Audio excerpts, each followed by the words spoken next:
Ami il tuo cane, ma non riesci a comunicare con lui? Ti piacerebbe che diventasse il tuo miglior amico in maniera educata, fortificando la relazione affettiva? Ora c'è chi rende possibile questo, addestrandolo a domicilio, dove tu ed il tuo amico avrete la possibilità di imparare insieme. Feeling Dog. Siamo specializzati nella ricerca e sviluppo della gestione della condotta del cane, usufruendo delle ultime ricerche in campo etologico e psicologico. Feeling Dog realizza obbedienza base avanzata, si occupa della gestione di problemi comportamentali, cani attori, dog sitter e altro ancora. Feeling Dog, una garanzia per il tuo cane. Per maggiori informazioni contattaci al numero 345 0172 087 Oppure consulta il nostro sito www.feeling-dog.it. Feeling Dog, perché anche il tuo cane merita una possibilità.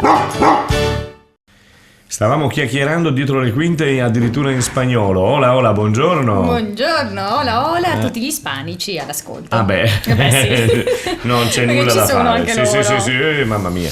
Bene, buongiorno anche al nostro argentino che è Gabriele Oliva, che però ormai è di casa, insomma è nostro. Buongiorno Gabriele. Buongiorno a voi. E benvenuto. E parliamo naturalmente di Feeling Dog quando viene a trovarci Gabriele, perché parliamo di amici a quattro zampe, dei nostri più cari amici a quattro zampe, appunto il cane. Non ce ne vogliono coloro che hanno gatti o altri animali, ma O tartarughe. ma Gabriele no. ancora non è... Non ha pensato ancora di aprire una scuola di comportamento per le tartarughe, vero? Direi che già ne ho abbastanza Infatti. con i cani. Con i cani. Allora, bene. ricordiamo agli ascoltatori che Gabriele è un istruttore cinofilo della Feeling Dog. Il numero per contattarti, Gabriele, qual è? Sì, il numero per contattarmi è il 345 017 2087 oppure mi potete contattare via mail al gabriele@feeling-dog.it. E guardate anche il sito, insomma guardate anche il Feeling Dog dove potete trovare già le prime risposte ai vostri quesiti. Ma le risposte le diamo anche da qui, giusto Sono arrivati cara Roberta? un sacco di SMS per Gabriele e tra l'altro rispondiamo anche a quello della scorsa settimana. Sì. Sulla sterilizzazione c'era una domanda di un'ascoltatrice che diceva: quando avviene la sterilizzazione il carattere del cane cambia? Ti chiedeva? Ah, questa era quella dell'altra Sì, volta. il veterinario, sì. sai che c'è stato, Sì, il sì, veterinario sì. te l'ha passata praticamente. Effettivamente quando c'è un intervento di questo tipo andiamo a modificare alcuni componenti dal punto di vista comportamentale. Devo dire che non per tutte le situazioni è efficace, sicuramente dal punto di vista sanitario va a prevenire molti problemi, però a questo punto lo lasciamo al veterinario che è sicuramente più competente di me per quanto riguarda questo discorso. Invece per quanto riguarda il discorso comportamentale, ecco che la castrazione nel cane può essere molto utile, ad esempio se ci sono cani scappisti e andiamo a determinare che il motivo per il quale scappa è di natura sessuale, quindi magari ci sono qualche canita in calore, eccetera, eccetera, e questo è il motivo per il quale nelle vicinanze, e questo può essere uno dei motivi per il quale il cane scappa.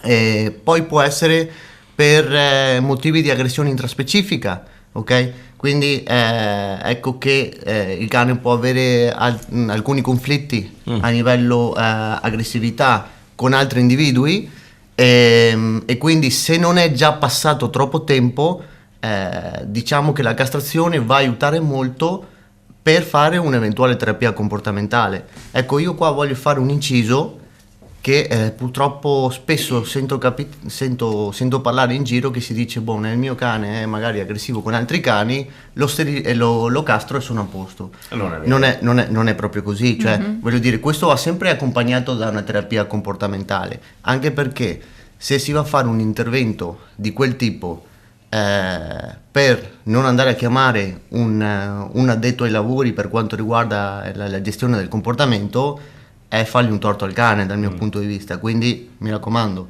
sappiate che è utile, ma è utile per comunque affrontare una terapia comportamentale. È utile ma non sufficiente, insomma, È non utile basta. ma non basta. Non basta. E poi tra l'altro è utile se questi problemi che abbiamo di aggressività col cane sono recenti, perché voglio dire, se ormai è da 2 anni che il cane ha questi comportamenti così. aggressivi, la castrazione magari non è più consigliata perché non sarà così tanto utile. Va bene? Quindi, perfetto. Poi la castrazione di per sé dal punto di vista comportamentale aiuta molto per quanto riguarda i problemi di marcatura, ok? Quindi il classico maschio che va in giro e alza la zempetta per fare pipì segnale. Sì. Questo veramente aiuta molto. Mettiamo un po' più vicino, Gabriele. Sì.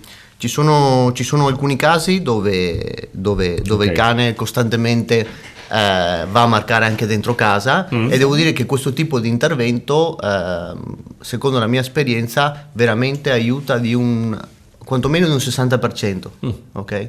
E quindi può veramente essere consigliabile. Anche dentro casa cosa vuol dire? Dentro casa ci sono tanti cani, magari si sa più cani, che magari uno comincia marcando il territorio su quello che può essere un mobile o dove sia, e poi va l'altro di conseguenza va a marcare anche lui. Pensavo all'interno della casa, ma è fuori. Allora succede questo? Come? Per prevalere, per essere... Sì, è una maniera di comunque marcare il territorio, e si sa che tra maschi succede questo, quindi se lo fa uno poi vanno di conseguenza tutti gli altri.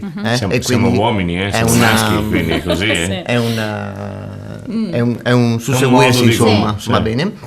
E poi invece può essere anche molto utile nel maschio sempre la castrazione nel caso il nostro cane cominci a montare le persone, quindi sempre un comportamento di natura sessuale che appunto con la castrazione, aiutato sempre dalla terapia comportamentale, può andare a modificare questa azione antisociale. D'accordo? Poi invece per quanto riguarda la femmina, ecco che è più complesso, nel senso che... Che te pareva? Sì, nel senso che ecco che se abbiamo una femmina che abbiamo determinato che l'aggressività che ha è di natura dominante, quindi diciamo che ha dei conflitti con altri cani dovuto a una questione di vicinanza di risorse, eccetera, eccetera, ecco che la sterilizzazione in questo caso è controproducente, e questo succede perché a sterilizzare la cagnetta andiamo a eliminare quello che è l'ormone femminile, d'accordo? Però diciamo che dopo che abbiamo fatto questo intervento rimane quella piccola parte che contiene la cagnetta di ormone maschile, e quindi quello che andiamo a fare è peggiorare il problema, ok? Perché diciamo che la femmina dopo diventa più maschia, chiamiamolo così, sì, okay? E quindi andiamo a peggiorare il problema. Quindi attenzione, questo tipo di protocollo non va bene per le femmine perché andiamo a peggiorare il problema. Questo è un qualcosa che purtroppo poche persone sanno, ma che bisogna tenere in considerazione quando si va a affrontare una terapia di questo tipo. E poi tra l'altro dal punto di vista che mi sono segnato qua gli ultimi dati che mi sono arrivati dal punto di vista sanitario, ci sono nuovi studi che dicono che nel caso dei maschi castrati in media si allunga la vita di un 18% rispetto ai cani che non lo sono, e per quanto riguarda le femmine in media un 23%. Quindi ci sono nuovi studi che dicono che con la castrazione e con sterilizzazione vivono di più. È un dato interessante questo. Molto interessante, direi. Non ditelo agli italiani e agli uomini. Non facciamo queste. Stiamo parlando di cani. Stiamo parlando di cani. Con il nostro istruttore cinofilo Gabriele Oliva. Ricordiamo ancora il numero, Gabriele? Sì, il 345 017 2087. Come sta andando a Sernagli della Battaglia? Bene? Allora, il corso devo dire che sta andando molto bene, peccato il tempo che non aiuta. Però non devo dire che parte, no, c'è proprio una tragedia. Direi proprio di no, una tragedia. Bene, comunque ci sono questi corsi appunto dove potete rendervi conto di quello che fa Gabriele andando a Sernagli della Battaglia al sabato pomeriggio dalle 14? Dalle 14 alle 16. Dalle 14 alle 16 vedete come si istruiscono appunto i cani. Possiamo andare avanti perché abbiamo veramente tanti sms. Sì. Allora, c'è quest'altra domanda di Moira di Sanfior che chiede: quali sono i giocattoli adatti ai nostri amici a quattro zampe? Questa è un'ottima domanda, perché spesso i proprietari inconsciamente lasciano giocattoli magari dei propri figli al cane, vero. E questo non va bene. Non va bene soprattutto perché evidentemente non sono stati fabbricati per l'uso di un canide, e quindi questo va a creare problemi perché il materiale magari evidentemente non è così resistente come dovrebbe esserlo, magari questi giochi contengono anche sostanze tossiche e andiamo a avere problemi. Quindi io generalmente, nonostante in commercio ci siano veramente tanti giocattoli per cani, credo che di veramente utili e buoni ce ne siano pochi. Tra questi giocattoli io preferisco quelli della marca Kong, che è un prodotto completamente americano. Io lo utilizzo molto e mi piacciono molto perché sono fabbricati in un materiale che è molto simile al cauccio, ok? E tra l'altro non è tossico. Per cui ha una morbidezza giusta. Sì, ha una morbidezza giusta, il cane può scaricare il morso là, quindi soprattutto per i cuccioli che mantengono il procedimento di inibizione del morso, aiuta molto al cane andare a scaricare là, e soprattutto sono giochi interattivi. Cosa significa? Significa che io posso andare a introdurre del cibo all'interno di questi giocattoli e cominciare a lavorare quello che noi chiamiamo stimolazione mentale, ossia il cane deve stare attento a vedere come può togliere il cibo da là, e questo fa sì che il cane si mantenga impegnato magari mentre noi stiamo facendo altri lavori. Non è la solita palletta, insomma. No, non è la solita palletta, e tra l'altro, oltre a essere resistenti, come dicevo prima, nel caso col tempo ci fosse un'usura, ecco che il materiale non è tossico, quindi è veramente un buon prodotto. La palla va bene oppure no? La palla classica. No, ci vuole forse quella proprio per i cani? No, va bene quello che può essere ad esempio la pallina di tennis, queste cose qua, però bisogna sempre comunque dargli un occhio che quando il cane comincia magari a romperla, immediatamente essere pronti là a toglierla quando perché riteniamo. la distrugge, esattamente. Okay. E questo è il buono di questi prodotti Kong, che sono veramente molto resistenti, adatti a quello che è il cane, quindi sono affidabili sotto questo punto di vista. E il classico bastoncino, quando si tira il bastoncino in legno? Quello non c'è nessun problema, l'importante è che non sia il classico legno che fa schegge, che allora ecco che può essere una sbarra di ferro. No, ma dai! Che magari ti scivola, lo colpisci perché tu sei speciale. Sì, quindi, espertissima. Con le scarpe. Che lei adora. La mia cagnolina adora le mie scarpe. Molto bene. Allora, poi c'è Giorgia di Treviso che invece ti chiede in quanto tempo un cane si adatta alla sua nuova casa per quanto riguarda un trasloco. Allora, prima di rispondere del tutto a questa domanda, vorrei ricordare agli amici che ci seguono quali sono i protocolli base per poter cambiare di casa. Allora, ricordo che se abbiamo deciso di cambiare casa è indispensabile qualche giorno prima cominciare a fare delle passeggiate sulla zona dove andrà a vivere il cane, quindi attorno a questa casa, a questo appartamento, quello che è, per far sì che il cane prenda confidenza. Poi un'altra cosa è, comunque ogni volta che c'è un cambio di domicilio sottoponiamo il cane a una fonte di stress. In commercio ci sono dei collari o dei diffusori che contengono feromoni. I feromoni sono delle sostanze che emana la madre ai cuccioli per calmarli. Non lo sapevo. Quante cose, Gabriele, veramente è un mondo. E quindi questo è veramente d'aiuto, perché se noi andiamo a comprare un prodotto del genere aiuterà il cane a gestire meglio la situazione. E poi un'altra cosa molto importante è cominciare a stabilire una zona concreta dove il cane di solito riposa, che di solito può essere il tappetino o la cuccia, per cominciare a inserirla già nella casa nuova, in maniera che il cane abbia sempre un punto di riferimento. Questo sembra una sciocchezza, però purtroppo ogni giorno... Gabriele, scusami, ti interrompo, ma è un trauma per il cane il cambiamento?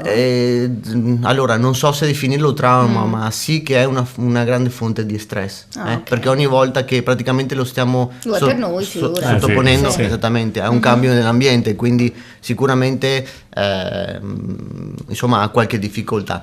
Tornando alla domanda dell'ascoltatrice, che di ci fa la nostra ascoltatrice, più o meno, secondo la mia esperienza, in una decina di giorni ormai il cane si è ambientato, sempre se evidentemente vengono seguiti questi protocolli qua, che tra l'altro sono molto semplici da mettere in atto. Contattate appunto potete Gabriele. Ti è capitato che qualcuno facesse il trasloco e si preoccupasse del suo cane? Sì? Allora, devo dire che da una parte non ci pensa, da una parte sono molto contento, perché da quando noi siamo qua, abbiamo aperto qua, perché ricordo che prima l'attività era in Spagna, a Siviglia. Mamma mia, non ci piace neanche. No, esatto. c'è stato veramente un grosso miglioramento, nel senso che la gente è sempre più consapevole. Recentemente ho avuto una cliente, che non è la cosa più normale purtroppo che capiti, che ci ha contattato perché voleva dei suggerimenti per capire qual era la razza più opportuna da avere secondo quello che è il suo stile di vita. E quindi questo veramente diventa fondamentale. Ma questo è solo un esempio. Da incontrare, no? Le esigenze. Poi è legata alla passione, insomma, all'amore che uno. Sì, sicuramente in questo mestiere, perché è un mestiere al 150%, è importante la passione, sicuramente, perché avere passione significa avere una marcia in più, ma soprattutto è importante avere la conoscenza. Abbiamo un minuto. Sì, un Ce minuto. la fai? Sì, al limite rimandiamo alla prossima volta. C'è Roberto di Conegliano che invece ti chiede di che cura ha bisogno il cane anziano. Dal punto di vista probabilmente degli stimoli, no? Intendeva. Allora, io sto sempre dentro un contesto comportamentale, quindi per quanto riguarda il cane anziano è importante, visto che magari non può più fare salti, non può più fare agility o fare grandi cose, perché è importante mantenerlo attivo psichicamente. Io di solito ho uno spazio creato da me che si chiama Spazio del Proponi, dove attraverso la tecnica del free shaping, si chiama, che si fa con il clicker, dopo magari successivamente spiegherò che cos'è questo clicker. Praticamente andiamo a rinforzare ogni piccolo comportamento nuovo che il cane fa, quindi è una maniera di mantenerlo attivo, una maniera di chiedere al cane di fare delle cose per noi in maniera divertente e soprattutto stimolandolo a livello psichico. Per fare un paragone, è un po' un lavoro che veniva fatto anni fa e che continua a essere fatto sui delfini. Il delfino è un animale molto intelligente, sicuramente è tra i più intelligenti dopo l'uomo, e ha questa capacità di proporre comportamenti. Io ho cercato di prendere questa cosa qua e riportarla anche sui cani sotto diversi punti di vista. È un delfino curioso. Va bene, perfetto. Bene, Gabriele, siamo in grazie chiusura. per essere stato qui con noi. Ci rivediamo la prossima settimana con Feeling Dog e Gabriele Oliva, istruttore cinofilo. Bene, noi vi ringraziamo e vi diamo appuntamento, come diceva, che stavo per chiamarti Gabriella, non so perché, ma oggi c'è Gabriella. E, come diceva Roberta, alla prossima settimana. Noi ci lasciamo qui e vi lasciamo con la nostra musica.